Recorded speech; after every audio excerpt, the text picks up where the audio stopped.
Good morning बच्चों। आज हम कक्षा 9th कृतिका पार्ट 3 रीढ़ की हड्डी पाठ के प्रश्न उत्तर को पढ़ेंगे। चलिए पढ़ते हैं। प्रश्न 1। राम स्वरूप और गोपाल प्रसाद बात बात पर एक हमारा जमाना था कहकर अपने समय की तुलना वर्तमान से करते हैं।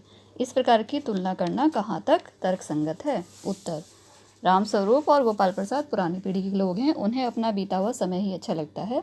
इसी कारण वे बात बात पर अपने समय की तुलना वर्तमान से करते रहते हैं।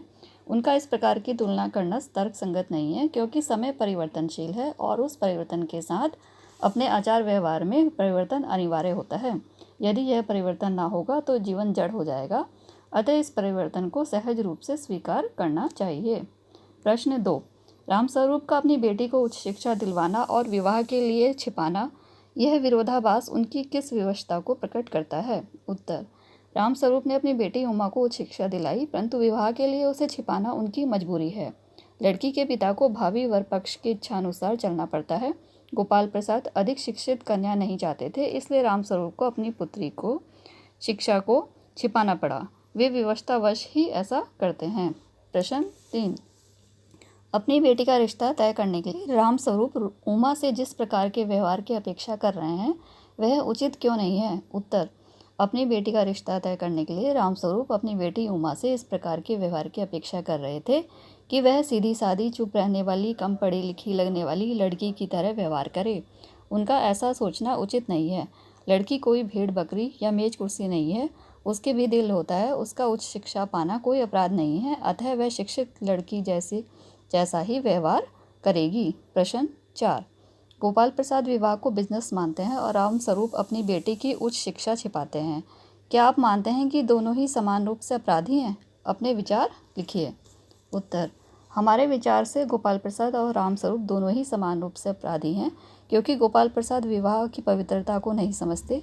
वे इसे बिजनेस की तरह लेते हैं और सौदा करने से पहले अनेक प्रकार की जांच पड़ताल करते हैं। रामस्वरूप अपनी बेटी को उच्च शिक्षा छुपाते हैं। उन्हें ऐसी जगह रिश्ते की बात चलानी ही नहीं चाहिए थी जहां लड़की की शिक्षा की कद्र नहीं। प्रश्न 5। आपके लाडले बेटे की रीढ़ की हड्डी भी है या नहीं? उमा इस कथन के माध्यम से शंकर की किन कमियों की ओर संकेत करना चाहती है? उत्तर। शंकर एक चरित्रहीन और शारीरिक दृष्टि से कमजोर लड़का है जो मेडिकल कॉलेज में पढ़ता है। पढ़ाई में उसका मन नहीं है, इसलिए 1 साल की पढ़ाई वह 2 साल में करता है। उसे लड़कियों के हॉस्टल के इर्द गिर्द घूमने पर बेइज्जत करके भगाया गया था, जिससे उसकी चरित्रहीनता भी उजागर होती है। उसकी रीढ़ की हड्डी की कमजोरी को छिपाने के लिए उसके पिता उससे सीधा बैठने को कहते हैं। अंत में उमा उसकी सारी पोल खोल देती है, जिससे पिता पुत्र दोनों लज्जित हो जाते हैं। आपके लाडले बेटे की रीढ़ की हड्डी भी है या नहीं? उमा के इस कथन के माध्यम से शंकर की चरित्रहीनता प्रकट होती है। प्रश्न 6। शंकर जैसे लड़के या उमा जैसी लड़की, समाज को कैसे व्यक्तित्व की जरूरत है? तर्क सहित उत्तर दीजिए। उत्तर। समाज को उमा जैसी लड़की की आवश्यकता है। उमा के व्यक्तित्व में साहस है, वह स्पष्टवादी है, वह समाज के तथाकथित ठेकेदारों की पोल खोलने में सक्षम है, वह शिक्षित और समझदार लड़की है। शंकर शारीरिक रूप से अक्षम, चरित्रहीन और दब्बू युवक है। उसका व्यक्तित्व आकर्षक नहीं है। समाज को ऐसे युवकों की आवश्यकता नहीं है। प्रश्न 7। रीढ़ की हड्डी शीर्षक की सार्थकता स्पष्ट कीजिए। उत्तर।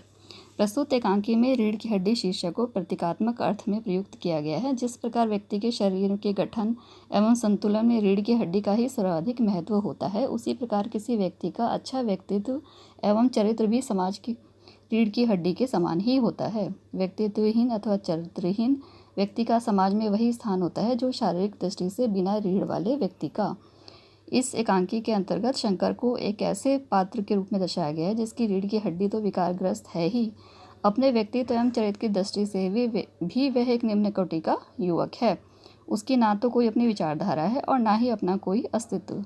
अपने जीवन संबंधी प्रश्न पर स्वतंत्र रूप से निर्णय लेने, अपनी राय को दृढ़तापूर्वक व्यक्त करने अथवा गलत बात का प्रतिरोध करने का लेश मात्र भी उसमें साहस नहीं है। वह प्रतीक दृष्टि से अपने पिता पर ही आश्रित है। रीढ़ की हड्डी विकारग्रस्त होने के कारण भी वह कमर झुकाकर बैठ पाता है। इस प्रकार वह शारीरिक दृष्टि से भी विकारग्रस्त है। इस प्रकार रीढ़ की हड्डी एकांकी का केंद्र बिंदु शंकर ही है। उसकी मानसिक, शारीरिक एवं भावात्मक स्थिति को ही एकांकी के आधार पर स्पष्ट किया गया है अंत में उमा का यह कथन कि घर जाकर जरा यह पता लगाइएगा कि आपके लाडले बेटे की रीढ़ की हड्डी भी है या नहीं, इस शीर्षक की सार्थता को और भी स्पष्ट कर देता है। अतः प्रस्तुत एकांकी के लिए रीढ़ की हड्डी शीर्षक ही पूर्णतः सार्थक है। प्रश्न 8, कथा वस्तु के आधार पर आप किसे एकांकी का मुख्य पात्र मानते हैं और क्यों?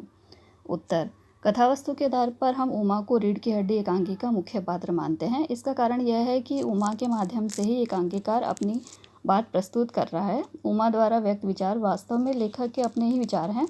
उमा अपने सशक्त व्यक्तित्व का परिचय देकर अन्य सभी पात्रों पर भारी पड़ती है। कथा वस्तु का सारा आयोजन उसी के लिए होता है। उमा एकांकी की मुख्य पात्र है।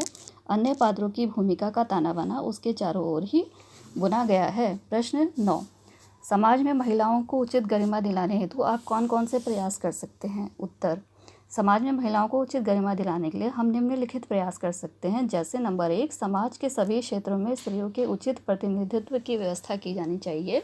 नंबर 2, दहेज प्रथा पर कानूनी रोक लगानी चाहिए।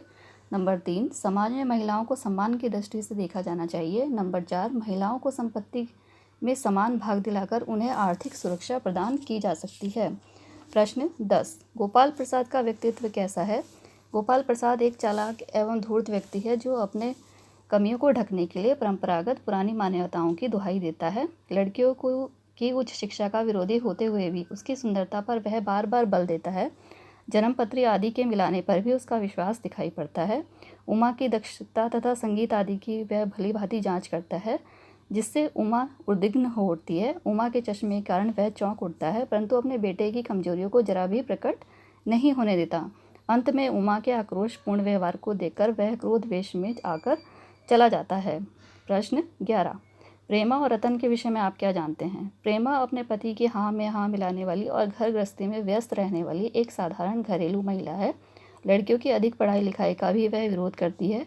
उमा के कारण वह स्वयं परेशान है। घर की साज सज्जा और उमा की तैयारी में वह पूरा सहयोग देती है, परंतु अतिथियों के सामने नहीं आती। रतन घर का नौकर है जो घर की साज सज्जा में सहयोग देने के साथ साथ बाजार से सामान लाने में व्यस्त दिखाई पड़ता है। बच्चों, आप इस पाठ के प्रश्न उत्तर को अपनी कॉपी से देखकर पढ़ेंगे और याद कर लेंगे।